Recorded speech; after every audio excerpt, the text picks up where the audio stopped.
स्वागत आप सबका इस नई वीडियो के अंदर। और इस वीडियो में अपन देखने वाले हैं कि एक्सरेज है वो कैसे प्रोड्यूस होती है, कौन से वो दो तरीके हैं जिनसे एक्सरे प्रोड्यूस होती है, जो है ब्रह्मस्टर्लिंग एंड कैरेक्टरिस्टिक्स रेडिएशन। ये दो तरीके हैं जैसे जिनसे रेडिएशन प्रोड्यूस होता है। बहुत ही छोटी वीडियो रहने वाली है, 5 से 7 मिनट की, लेकिन वीडियो इन्फॉर्मेटिव रहेगी। और जो डिप्लोमा DML DRIT और BRIT दोनों के अंदर फाइनल एग्जाम में क्वेश्चन देखने को मिल सकता है, इंटरनल में भी देखने को मिल सकता है। देखते हैं अपन वीडियो में यहां से। X-rays are produced at the target as result of either a sudden deceleration or an absorption of the electron stream। Stream मतलब एक जो बीम आ रही थी। एक्सरे क्या होती है? एक्सरे होती है, X-ray are produced at the target. X-ray है वो टारगेट पे प्रोड्यूस होती है, एनोड टारगेट पे। जो किसका रिजल्ट होती है? या तो सडन जो इलेक्ट्रॉन की स्ट्राइकिंग जो है वो धीरे हो जाता है तब, या जब इलेक्ट्रॉन जो टारगेट एटम पे है जो टारगेट मेटल पे है एब्जॉर्ब हो जाता है। ये दो तरीके हैं जैसे इलेक्ट्रॉन जो ऐसे एक्सरे जो प्रोड्यूस होता है। These interaction of electron with tungsten atom may occur in one of the two ways। दो तरीके होते हैं, एक होता है ब्रह्मस्टर्लिंग रेडिएशन, एक होता है कैरेक्टरिस्टिक्स रेडिएशन। दोनों अपन डिटेल में देखने वाले हैं। पहले अपन बात करते हैं ब्रह्मस्टर्लिंग की। ये शॉर्ट डेफिनेशन रहने वाली है बस। Created when an incoming electron is suddenly slow down। ब्रह्मस्टर्लिंग के क्या होता है? जब इलेक्ट्रॉन की बीम आ रही है वो सडनली स्लो हो जाती है, स्लो डाउन हो जाती है। चेंजेस डायरेक्शन, जब उसकी डायरेक्शन चेंज हो जाती है। और लीव्स द टंगस्टन एटम, और जब टंगस्टन जो एटम है उसको छोड़ देता है। The kinetic energy of the electron is converted into the x ray photon. हो गया अपना। अब बात करते हैं अपन कैरेक्टरिस्टिक्स रेडिएशन।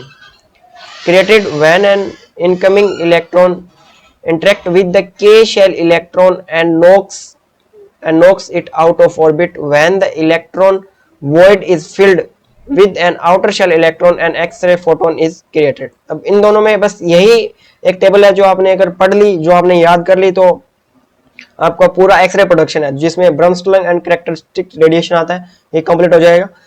कैरेक्टरिस्टिक्स के अंदर क्या है कि जो अपना इलेक्ट्रॉन है या जो अपना एक्सरे बीम जो अपना एटम से निकल के आ रहा है टारगेट एटम की तरफ, जब वो के शेल इलेक्ट्रॉन से इंटरेक्ट करके उसको आउट कर देगा, आउट करने के बाद वहां एक वैकेंसी बन जाएगी। और जब वो वैकेंसी आउटर शेल इलेक्ट्रॉन आके एल या एम शेल वाला इलेक्ट्रॉन आके जब उसको फिल करेगा तब वो कुछ एनर्जी रिलीज करेगा।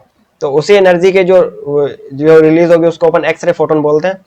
और ब्रह्मस्टर्लिंग क्या होता है? जब कोई इलेक्ट्रॉन आ रहा है दूर से और वो कोई भी इलेक्ट्रॉन को इंटरेक्ट किए बिना या टच किए बिना सीधा न्यूक्लियस के पास जाता है, तो वहां न्यूक्लियस और जब इसके इनकमिंग इलेक्ट्रॉन के बीच में जब इंटरेक्शन होता है, इंटरेक्शन नहीं होता, वो बस एक डिफ्लेक्शन होता है जिससे डायरेक्शन चेंज हो जाती है, स्पीड चेंज हो जाती है, और जो अपना इनकमिंग इलेक्ट्रॉन है वो स्लो होके डायरेक्शन चेंज होकर निकल जाता है।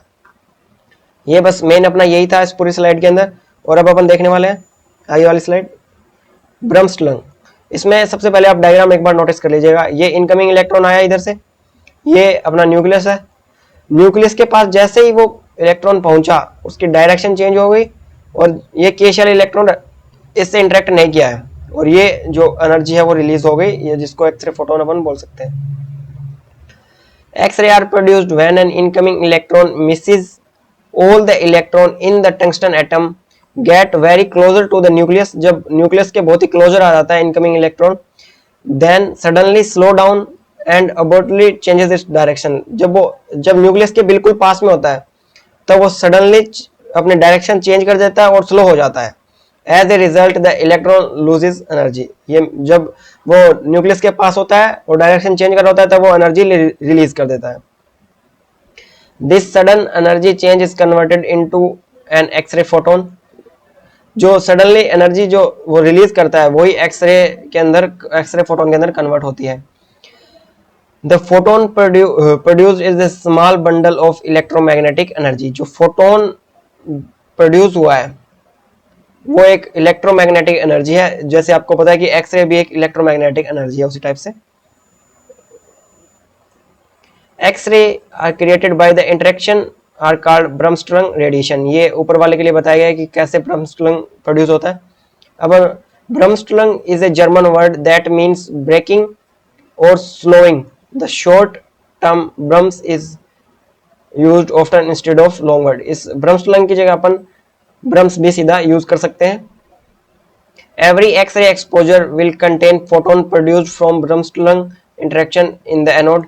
एवरी एक्सरे एक्सपोजर, कोई भी, एवरी मतलब हर एक, जितने भी एक्सपोज दिन में होते हैं या जितने भी एक्सपोजर अपन करते हैं उनमें से हर एक्सपोजर के अंदर ये जो ब्रह्मस्लंग है ये कहीं ना कहीं अपने को देखने को मिलती है एनोड टारगेट के ऊपर। Below 70 kVp, 100% photons in the X-ray beam are from Bremsstrahlung interaction। जब अपनी kVp 70 से 70 से बिलो होता है तब 100% जो फोटोन है वो Bremsstrahlung इंटरेक्शन से निकलते हैं। Above 70 kVp, about 85% of beam are Bremsstrahlung। जब अपनी kVp अपन बढ़ा के 70 से ऊपर कर देते हैं तब 85% जो अपने जो बीम है वो Bremsstrahlung निकलेगी। Therefore, it is evident that the majority of all the X-ray photon produced are from the Bremsstrahlung interaction। जो अपने majority of the जो बीम है या जो एक्सरे फोटोन्स है वो ब्रह्मस्लंग से प्रोड्यूस होते हैं। तो ये आपने देख लिया होगा, पूरी स्लाइड ढंग से पढ़ी होगी और ये एग्जाम में ये डायग्राम कंफर्म बना के आए, भले ही ये क्वेश्चन 2 नंबर में, 4 नंबर में या 10 नंबर में भी आए तो ये डायग्राम कंपलसरी रहेगा। कम से कम कंटेंट के अंदर आपको ये समझाया गया है ब्रह्मस्लंग रेडिएशन। अब अपन देखते हैं कैरेक्टरिस्टिक्स रेडिएशन। ये है अपना कैरेक्टरिस्टिक्स रेडिएशन और इसमें के शेल इलेक्ट्रॉन, ये इनकमिंग इलेक्ट्रॉन है कि ये के शेल से इंटरेक्ट किया तो इंटरेक्ट करते ही ये इनकमिंग इलेक्ट्रॉन मान लीजिए आप, ये इजेक्युलेटेड इलेक्ट्रॉन और ये के शेल का जो इलेक्ट्रॉन रिमूव हुआ है वो, और ये जो एनर्जी रिलीज हुई है। और अभी एल शेल का इलेक्ट्रॉन जाके इसका जो वॉइड है, वॉइड मतलब एक ब्लैंक स्पेस शेल के अंदर अपनी, उसको अपन वॉइड बोलते हैं। हम देखते हैं अपन, X-rays are also produced when an incoming electron collides with the K shell or inner shell electron of the tungsten atom and ejects it out of the orbit। Characteristics radiation कब produce होगा? जब incoming electron है वो target atom के K shell electron को बाहर निकाल देगा अपने ऑर्बिट से। Both the incoming electron and the K shell electron are removed. इसके अंदर इनकमिंग इलेक्ट्रॉन और K शेल इलेक्ट्रॉन दोनों रिमूव हो जाएंगे। The void in the K shell is filled with an electron from another of the orbit। another of orbit मतलब कोई भी और K के बाद में L M उन ऑर्बिट से ये जो L शेल के अंदर आएगा ये बताएगा इसमें। X-ray are created by interaction by the interaction, these are called characteristics radiation। जिस इंटरेक्शन के अंदर इनकमिंग इलेक्ट्रॉन है वो K शेल को टारगेट करेगा उसको कैरेक्टरिस्टिक्स रेडिएशन बोलते हैं। Below 70 kVp there is no characteristics radiation photons produced। 70 kV below से characteristics है वो प्रोड्यूस नहीं होता। Above 70 kVp about 15% of the beam is characteristics radiation।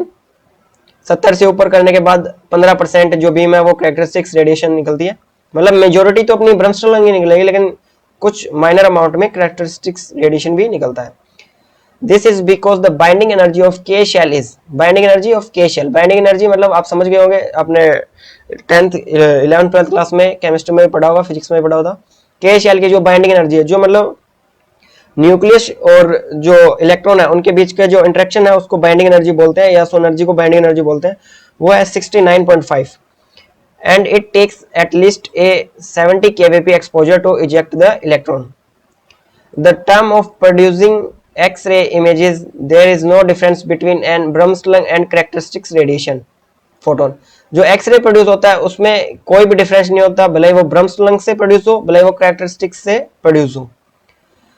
They are simply produced by the different interaction of the incoming electrons in the anode।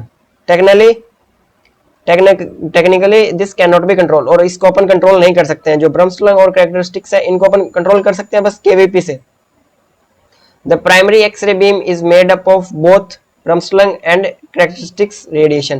जो अपनी primary x ray beam होती है, जो एक्सरे ट्यूब से निकलती है, प्राइमरी स्कैटर नहीं primary, वो उसके अंदर ब्रह्मस्ट्रलंग और कैरेक्टरिस्टिक्स दोनों होते हैं। 85% अपनी ब्रह्मस्ट्रलंग होती है और अप्रोक्सीमेटली 15% है वो कैरेक्टरिस्टिक्स रेडिएशन होती है। The wavelength and energy of the X-ray beam। ये अब मैं इस पॉइंट के लिए आपसे थोड़ी माफ़ी चाहूँगा क्योंकि ये शायद गलत पॉइंट आ गया कोई, इसके लिए हम माफ़ी चाहेंगे आपसे। लेकिन बाकी आपको स्लाइड के अंदर अगर कोई भी कमी लगी हो तो हमें जरूर बताइएगा। ये थोड़ा गलत पॉइंट है इसलिए हम इसको डार्क कर दे रहे हैं। मेन अपना जैसे अपनी स्लाइड तो इतनी थी, लेकिन अभी इसके अंदर आपको कुछ और बता देते हैं। जैसे ब्रह्मस्लंग है, मेन आपको इस स्लाइड में बता दिया गया है।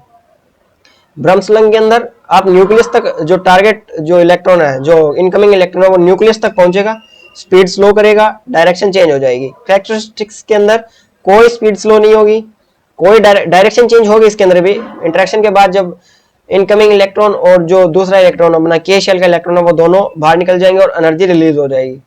तो ये थी आज की फ्रेंड्स अपनी कंप्लीट वीडियो। अगर आपको वीडियो अच्छी लगी तो चैनल को सब्सक्राइब करिएगा और हमारी वीडियो को लाइक करिएगा। Thank you friends, have a nice day.